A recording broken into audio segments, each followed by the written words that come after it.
వినాయక చవితులు వస్తాయా? ఎక్కడ్రా? ఇంగ్లీష్ నెలలో ఒక వినాయక చవితి, తెలుగు నెలలో ఒక వినాయక చవితి. ఇంగ్లీష్ నెలలో తెలుగు నెలలో సపరేట్ చేసుకోం, రెండు ఒకేసారి జరుపుకుంటాం. ఇంగ్లీష్ నెలలో అయితే ఆగస్ట్ సెప్టెంబర్ లో వస్తుంది, తెలుగు నెలలో అయితే భాద్రపద మాసం శుక్లపక్షం చవితి రోజు జరుపుకుంటాం. ఏందే భద్రంగా బతకాల? అదేమి నెల నాయనా? భద్రంగా బతికేది కాదు, భాద్రపద మాసం అది మన తెలుగు నెల. ఓహో, ఇంగ్లీష్ లో 12 నెలలు ఉన్నట్టే తెలుగులో కూడా 12 నెలలు ఉంటాయి. ఏంది నాయన అదే? చైత్రము, వైశాఖము, జ్యేష్ఠము, ఆషాఢము, శ్రావణము, భాద్రపదము, అశ్వేజము, కార్తీకము, మార్గశిరము, పుష్యమి, మాఘము, పాల్గొనము. ఈ విధంగా తెలుగులో కూడా 12 నెలలుంటాయి. ఓహో, మళ్ళీ ఏదో శుక్ల పక్షి అదేది అన్నేవ్యా? పక్షికి ఎదురుదే పక్షం, శుక్లపక్షం. అంటే ఏంది నాయనా? పక్షం అంటే 15 రోజుల కాలం. ఒక నెలకి ఎన్ని రోజులు ఉంటాయి? 30. అంటే ఎన్ని పక్షాలు? 2. 2 పక్షాలు. ఒకటి శుక్లపక్షం, ఇంకోటి కృష్ణపక్షం. ఇప్పుడు జరిగే శుక్లపక్షమో కృష్ణపక్షమో మనకి ఎక్కడ తెలుస్తుంది నాయనా? మంచి ప్రశ్న. మీరు గమనించుంటారు, చంద్రుడు చిన్న సైజులో ఉండి పెరిగి పెరిగి పెరిగి పెరిగి పెద్దగా గుండ్రంగా అయిపోతాడు. దాన్ని ఏమంటారు? పౌర్ణమి. సూపర్. ఈ విధంగా చిన్న సైజులో ఉన్న చంద్రుడు పెద్ద సైజులో గుండ్రంగా మారడానికి 15 రోజుల టైం పడుతుంది. ఈ 15 రోజుల టైం నే శుక్లపక్షం అంటారు. అయితే కృష్ణపక్షమా? మళ్ళీ గుండ్రంగా ఉన్న చంద్రుడు కరిగిపోయి కరిగిపోయి కరిగిపోయి అసలు కనబడకుండా అయిపోతాడు. దాన్ని ఏమంటారు? అమావాస్య. ఎక్సలెంట్. ఈ విధంగా గుండ్రంగా ఉన్న చంద్రుడు కూడా పూర్తిగా మాయమైపోవడానికి 15 రోజుల టైం పడుతుంది. దీన్ని కృష్ణపక్షం అంటారు. ఓహో, అయితే లాస్ట్ లో ఆడోళ్ళు తిట్టుకుంటారే నా చవితి అని, ఆ విధంగా చెప్పినవే ఏందదే? ఓ నాయనా, అది సవితి కదరా, చవితి. అంటే? చవితి అంటే 4వ తేదీ అని అర్థం. ఇంగ్లీష్ లో తేదీలు ఉంటాయి కదా, వాటిని తెలుగులో తిథులు అని అంటారు. ఒక పక్షానికి 15 రోజులు ఉంటాయి కదా, ఈ 15 రోజులకి 15 పేర్లు ఉంటాయి. ఏంది? పాడ్యమి, విధియ, తదియ, చవితి, పంచమి, షష్ఠి, సప్తమి, అష్టమి, నవమి, దశమి, ఏకాదశి, ద్వాదశి, త్రయోదశి, చతుర్దశి, పౌర్ణమి లేదా అమావాస్య. పాడ్యం అంటే ఒకటే తేదీయా? మా అమ్మ పాడ్యం రోజు దూర ప్రయాణం చేయొద్దంటే ఏమో అనుకున్నా, ఒకటే తేదీ బాగుడదనా? ఇద్దరా ఇది గుడిదిలే మనకి.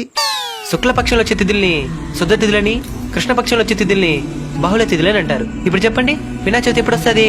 భాద్రపద మాసము శుక్లపక్షము చవితి రోజు వినాయక చవితి వస్తుంది. సూపర్ రా మీరా. నాయనా, మన తెలుగులో ఇంతుందా? దేశ భాషలందు తెలుగు లెస్స అని ఊరికే అనలేదు నైనా, ఇలాంటివి మన భాషలో చాలా ఉన్నాయి. అందుకే మన తెలుగు భాష చాలా గొప్పది. అవునైనా నాయనా, మా ఫ్రెండ్ వాళ్ళు వాళ్ళ ఊర్లో పెద్ద విగ్రహం పెట్టినారనేసి వారు రక్షణ చేస్తున్నారు నాయనా.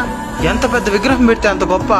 వినాయకుడు ఎత్తుబట్టి గొప్పతనం రాదు నైనా, మన భక్తి శ్రద్ధలతో చేసే పూజల వల్లే గొప్పతనం వస్తుంది. నువ్వు నీ చేతులారా చిన్న గణపయ్యని చేసి ప్రేమగా పూజలు చేసినావు అనుకో, గణపయ్య 100 అడుగుల విగ్రహాన్ని వదిలేసి కూడా నీకోసం ఆ చిన్న బొమ్మలోకి వచ్చి నిన్ను ఆశీర్వదిస్తాడు.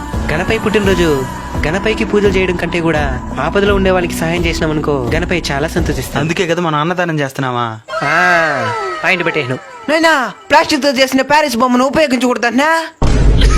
అది ప్లాస్టిక్ తో చేసిన ప్యారిస్ బొమ్మ కాదు, ప్లాస్టర్ ఆఫ్ ప్యారిస్. ఓహో, అదేనాయనా, దాన్ని దేనికి ఉపయోగించకూడదు?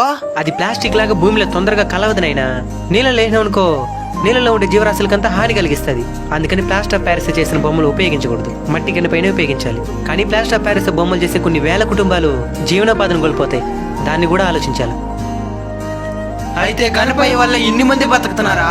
అవునైనా, బొమ్మలమ్మే వాళ్ళు, మైక్ సెట్ వాళ్ళు, లైట్ సెట్టింగ్ వాళ్ళు, ట్రాన్స్పోర్ట్ వాళ్ళు, రంగులు బొమ్మలు బట్టలు అమ్మే వాళ్ళు, ఈ విధంగా లక్షలాది మందికి జీవనోపాధిని కల్పిస్తున్నాడు గణపయ్య. అవునైనా, మరి ఇంత గొప్ప గణపయ్య ముందు చాలా మంది డబుల్ మీనింగ్ పాటలకు డాన్స్ చేస్తున్నారు నాయనా. చాలా మంది తాగేసి కూడా ఆడుతున్నారు నాయనా. అసలు తాగడమే తప్పు, అలాంటిది తాగేసి భగవంతుని సన్నిధిలోకి రావడం ఇంకా తప్పు. డబుల్ మీనింగ్ పాటలకు మీరు సంతోషిస్తారేమో, గణపయ్య సంతోషించడు. అయినా మనం తాగడానికి వినాయక చవితి కాకుండా ఇంకా చాలా రోజులున్నాయి. అంతగా డబుల్ మీనింగ్ పాటలకే డాన్స్ చేయాలనిపించినప్పుడు మనకి మన ఇల్లుంది, అలానే ప్రైవేట్ ప్లేస్లు ఎన్నో ఉన్నాయి. అంతేగాని తాగేసి వచ్చి దైవ సన్నిధిలో ఆడడం చాలా తప్పు. ఆల్రెడీ చాలా మంది మన సనాతన ధర్మం ఎప్పుడెప్పుడు నాశనం అయిపోతుందా అని ఎదురు చూస్తా ఉన్నారు. అలాంటి వారికి మనం చేసే ఈ పనులన్నీ ఆయుధాలుగా మారిపోతాయి. తాగేసి గుడి దగ్గర ఆడడమే మీ సంప్రదాయం అని ప్రశ్నిస్తారు.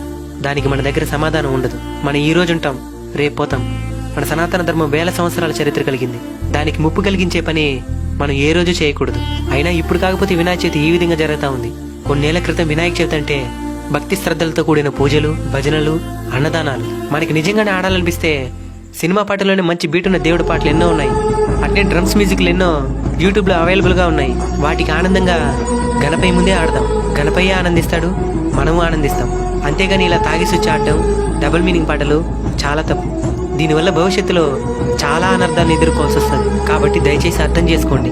ఈ వీడియోని వీలైనంత మందికి షేర్ చేయండి. వ్యూస్ కోసం కాదు, కొంతమంది అయినా మారుతారనే ఆశ. మీరు కూడా మీ కుటుంబ సభ్యులకి, స్నేహితులకి అర్థమయ్యేటట్లు వివరించండి. అవును, మీకు వినాయక చవితి శుభాకాంక్షలు చెప్పడమే మర్చిపోయాను.